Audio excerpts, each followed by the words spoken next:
believe it or not. And I talked to some girlfriends about it, and they were like, gross, that happens to you a lot. And I said, yes.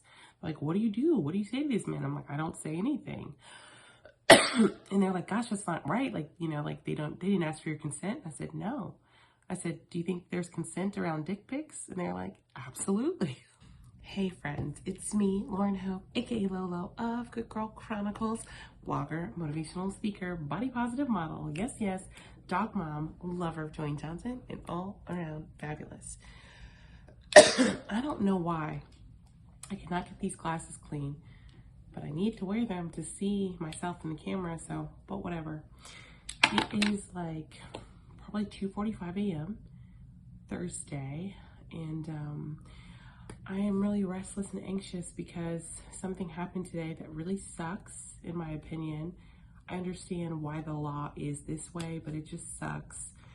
I can't say a lot, but I'm going to say this because I've spoken on the channel about being sexually assaulted and not reporting it right after the assault.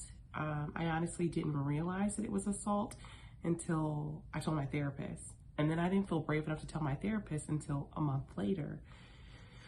And this is why I think it's so important that as we're raising our children and our teenage girls and boys, we need to talk about what assault is, what consent is. These were just not things I was taught as a kid. I was taught like, if an adult touches you, say something, but I was never taught to like, what are the boundaries with your sexual partner? And I guess a lot of kids weren't taught that. And so today, honestly, this sexual assault has affected me a lot more than I thought.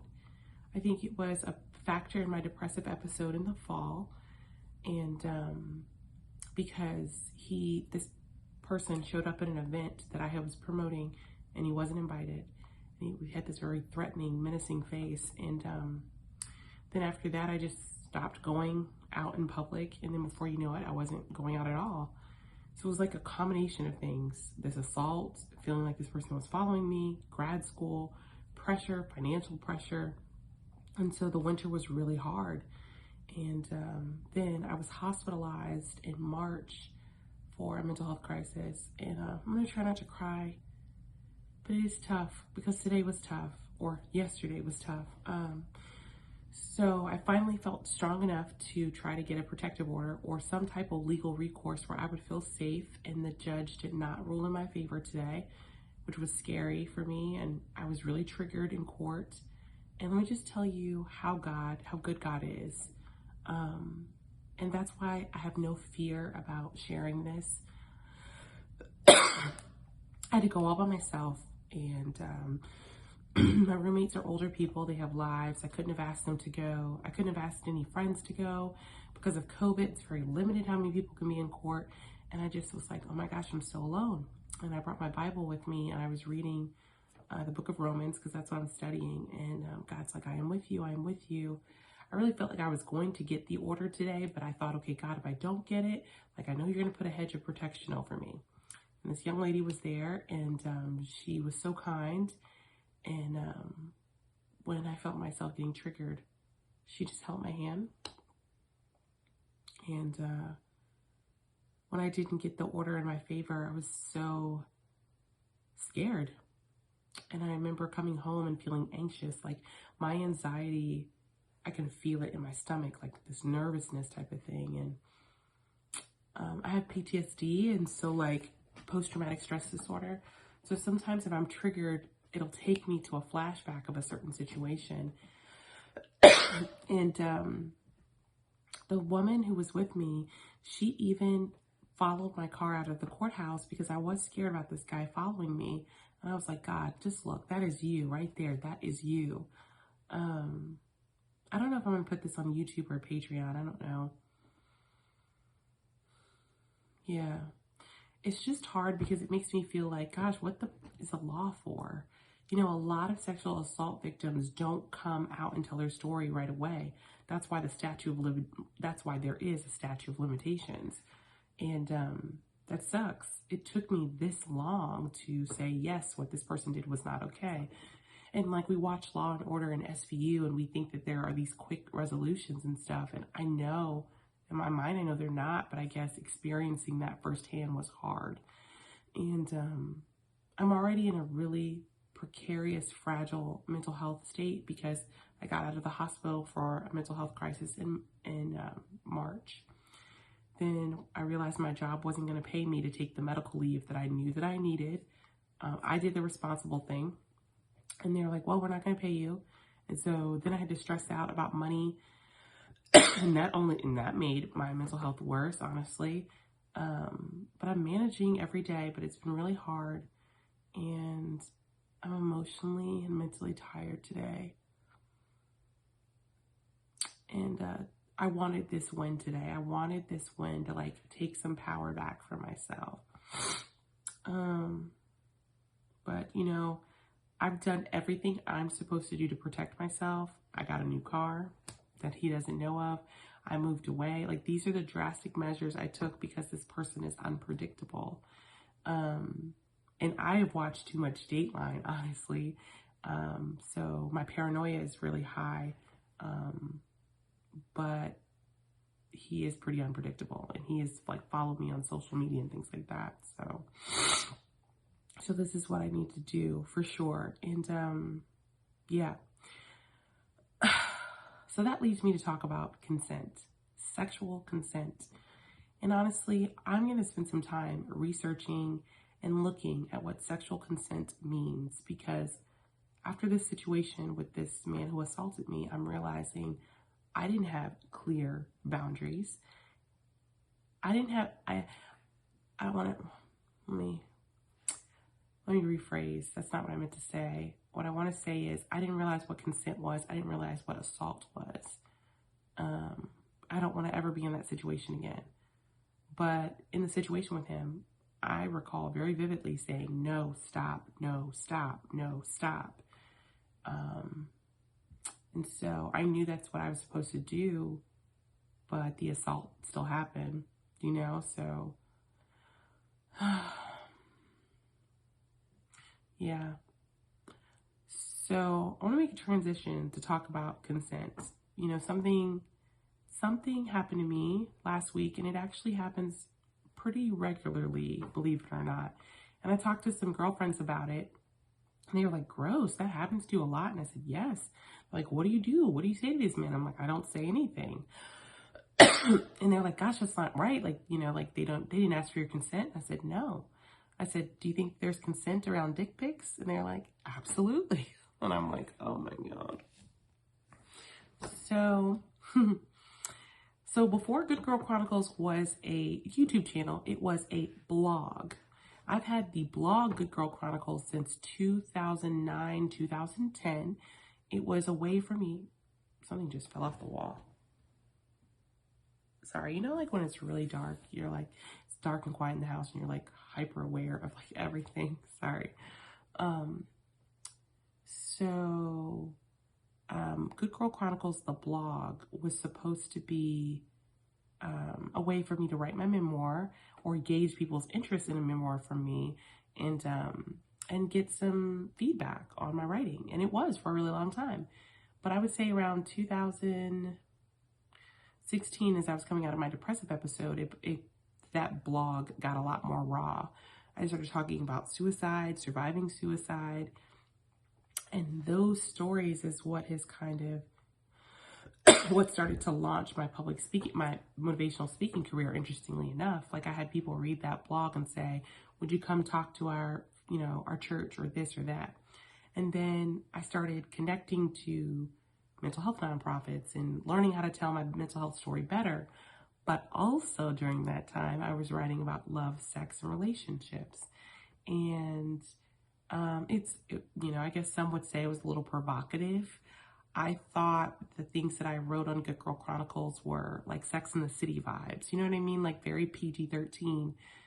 I had a series called The Sex Life of Jenny Blow. It was a fictional, and I'm just going to say it because I was going to be anonymous about it, but I feel like whatever. But I wrote a blog called The Sex Life of Jenny Blow about a school teacher with a really sexually liberated life. And, but the blog was going to be teachable moments about sex and all of these things for men and women, which now that I have Patreon, I plan to get back to. Pause. Patreon is a membership community for content creators, and it's a community. So like I go on there, I post something, I talk to people, they give me feedback. It's amazing. I've signed up for Patreon. Base membership is at $5. It goes up to 10 to 15. 15 will get the most provocative of material. So yes, I'd love for you to join that community, and it'd be a way for you to support me. All right, let's get into it. We're back. That was like an unplanned plug. My cough is better. My throat is just dry. Hold on one second. Let me just get one of that little chloroseptic stuff, and I'll be right back. Oh, it's just dry back there, but thank you to the follower who sent me Flonase. It's helping out a whole bunch. Definitely not coughing as much as I was. This is just a really bad sinus infection. And I'm going to an allergist next week, so stay tuned. Okay, consent. And so yeah, I'm going to put the provocative material on Patreon and take it off of my blog. But when I started posting those provocative blogs, I also started, I guess, dressing a little bit more provocatively.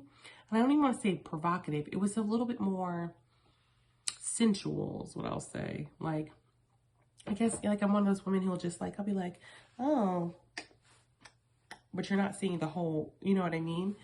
And I was like, okay, like, this is what I'm comfortable with. I'm, like, trying to love my plus-size body. Every time I would post things, and I'm going to try to find the picture, what people call the infamous overall pictures. It was a picture of me in overalls. I had no bra on. I thought it was cute and innocent because, you know, overalls are like innocent. I'm aware that I have big breasts. Like, I thought it was kind of sexy and innocent. It was like this fine line. So after I put that picture out, the dick pics came like they were falling out of the sky. Like, honestly, on Facebook, just out of nowhere, a guy would be like, boop. Like, I wish I was kidding. They're just like, dick pic, here you go. Look at it. Look at it. What do you think about it? Do you want to have something to do with that? And I'm like, and that happened to me so much, it made me angry. And it's made me start to feel like a sex object. I'm like, I literally prayed. I was like, God, what am I doing for these men to think that they can just send me a dick pic? And I was like, okay, maybe it was the picture. But it's not like in that picture I said, hey, I'm ready to ride. Or maybe it was the blogs. And so I felt really dirty for a while. And, but I think that this was all supposed to be a part of my journey anyway, as a writer and as a, you know, sexual being. I felt really dirty, but I'm like, why am I feeling dirty for something that person did? Interestingly enough, someone who I had once considered a friend told me it is my fault that men lust after me. And she said, I've seen some of your body positive photos, and I think that you need to be careful. I said, sure. I said, I think you have to be very careful. The temptation across the line into full-on nudity is very thin, because you start taking these pictures and you're getting this affirmation, and like men are promising you things. I'm aware of that. But the reason why I post the pictures I post is about body positivity, trying to be empowering to plus size women, short women, skinny women, all women, to own your body. And this friend was kind of unrelenting. She's like, yeah, you know, you have to take responsibility for the men that are lusting after you. And I was like, no, I'm not doing that. Me and my friend got into an intense argument. I would not call her a friend anymore, because some of the things that she said during that situation was extremely hurtful, and I was very triggered, and I'm not sure that she understands how hurtful what she said was. And I think she truly believes that, and that's fine. You know, I'm a very forgiving spirit. I'm going to take some time and pray and forgive her, but I don't know if I feel safe with her emotionally anymore. Do you know what I mean? When someone has triggered you that way, or for me anyway, because I'm very guarded, believe it or not. Even though I share a lot with you guys, I'm very guarded.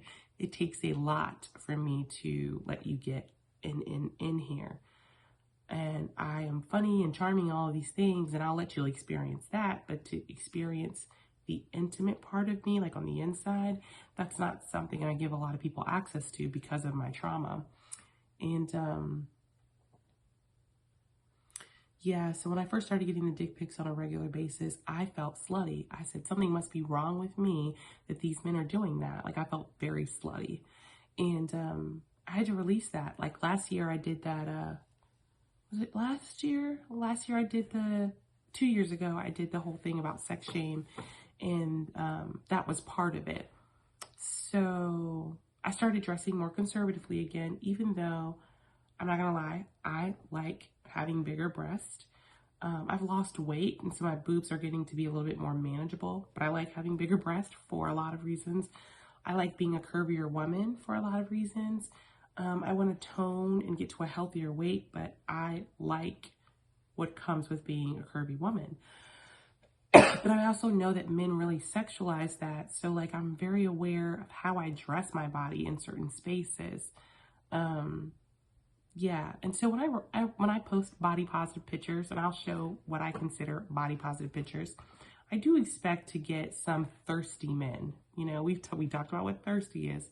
I expect that, but so a man who sends you a dick pic after that is taking it to the next level. I didn't ask for that. Like, there was no consent there.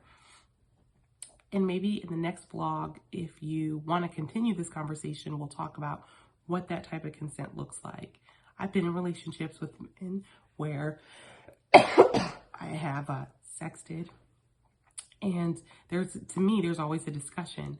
I'm asking you for these pictures. And I always say to these people, like, listen, when we break up, I'm going to delete all your pictures when we break up. That's terrible. If we break up, I'm going to delete all the pictures. I really hope you would do the same for me. That's just how I operate. And yeah, I mean, honestly, I do think one of my ex put my pictures on Pornhub because I was getting all of these mysterious messages from somebody in the fall, like, you're on Pornhub. And I'm just like, oh my God. And I'm just gonna put it out there because I honestly have made peace with it now at this point. But there was no other way for those pictures to get there other than him putting them there. And if and when I find those pictures, you can go to Pornhub and have them taken down. And if I can prove that he did them, I probably will be taking him to court for revenge porn because that is against the law. I want you to know that, like, that you have a lot of power around those type of things. So you do roll the dice when you sext, and I know that. And I think part of making peace with my body is like, listen, and the body positivity almost kind of spawns from that, because I do think that my ex put my stuff on Pornhub and it angered me, and I was felt so exposed. And then I was just like, well, crap, it's out there. And I'm not even showing full-on TNA in any of these, which is short for, I'm not showing any of that in these body positivity photos.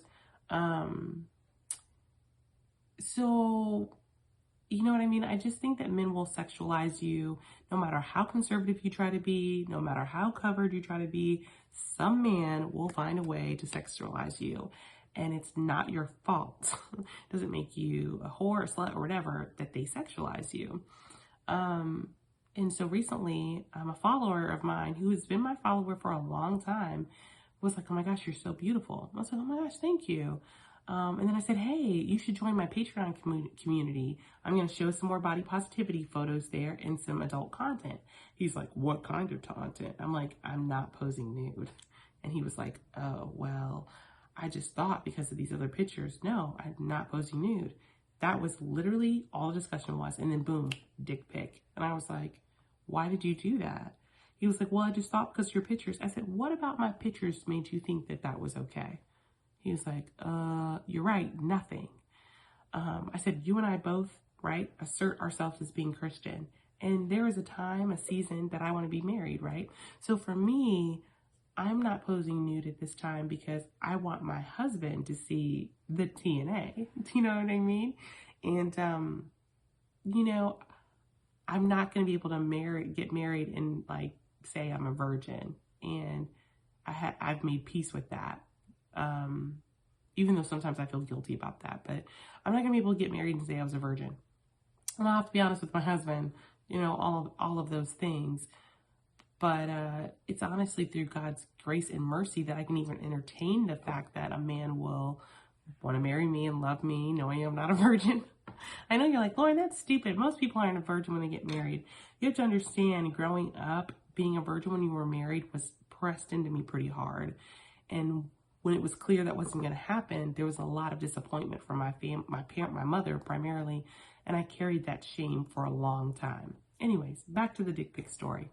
And I said, listen, that was inappropriate what you just did. Don't ever do that again.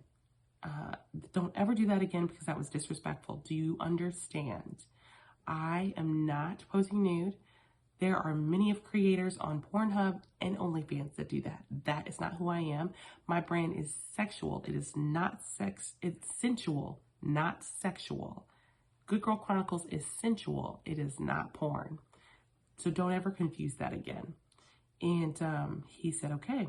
I unfriended him on Facebook because Facebook's such an intimate platform. And I unfollowed him on Instagram. And I was just like, wow, what did I do to deserve that? This was the same thing I asked myself after the assault. What did I do to deserve that? Should I have done this? Should I have done this? I've done this. And then I was like, no, stop. I can only control my actions. I can't control anyone else's actions. Yeah. And so that's how I've been able to just kind of set that down. But please stop sending me dick pics. People, followers of the universe, I don't think it's cute. It's so funny. When I'll start dating a guy, I'll tell a guy, I say, hey, man, I'll ask him, I'm like, why do you guys send random dick pics? He's like, I don't do that. And I'm like, no, trust me, men do that. And I don't understand it. You literally, do you think by sending that dick pic, it makes me want to have an experience with you and what's in the picture? I'm sure there are some women, they're like, oh yeah, I'm trying to get that. But from what I've heard from my girlfriends and stuff like that, it's not the move. It's not the move. Yeah, stop doing that, men, stop, and get consent. It's as easy as saying, hey girl, you want me to do some role playing for you? Let's say you slide into some girl's DM, right? I'm going to be the boy and the girl, but I'm going to play the role of a girl who's receptive, okay? So this is you're boy. Hey, beautiful, how are you? Oh, hey. Yeah, I've been checking out your profile. You've been looking nice lately. Oh, really? Yeah. Now, I'm going to also play the role of a woman who, I don't know, just go with me. Oh, yeah, word. How long you been following me? Girl, I've been following you for a long time. I think you are so sexy. Oh, my gosh, thank you. Yeah, you know what, mama? I kind of want to show you what I'm working with. What you're working with? Yeah, down, what I'm working with. Oh, you mean you mean that, right? Yeah, girl, you want to see it? That was asking for consent. Do you want to see it? Let me show you what I'm working with. Now, that's why consent, I believe, is such a hard thing, because we say it in these slang vernacular terms rather than saying, can I show you a picture of my penis now? We play around with it. I think the same thing happens in sex. You are making out, fooling around, you're having foreplay. No one says, well, typically people aren't saying, can I have sex with you now? You know what I'm saying? You're reading body language and arousal to determine consent. And that is where we get into some really blurred lines and some sticky situations. And it's a lot more complex than what I am sharing right now. But the dick pic thing kind of made me think about consent. So brothers, I'm not going to say brothers, men, you want to send a dick pic? Okay. There are plenty of consenting adults out there that will probably love that. But ask first. Just ask. That's all I'm saying. If this blog spoke to you anyway, give me a like. I think it might be hard for people to actually comment below. Because I know my audience, they're mostly women. Women, if you've had this experience, be like, girl, yes. Or hashtag consent first. That's what we do. Hashtag consent first, right?